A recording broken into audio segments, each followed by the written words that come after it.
All right, hi guys. I wanted to explain really quickly one of the ways that you can find some resources for the upcoming test, the Unit 8 test.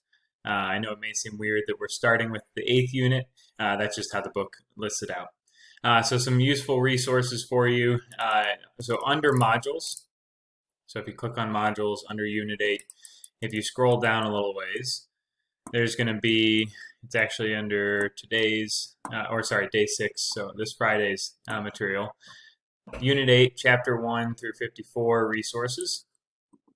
So you guys had asked if I could post the PowerPoints.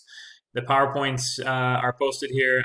I was having trouble finding the 51 PowerPoint, number 1 PowerPoint, but I'll post that as soon as I find that. The reading is here. Chapter 51, 52, 53, 54. So if for whatever reason you can't access your book, those are all here for you as well. I'll also be adding other resources here as we get closer to the test date that'll help you to study.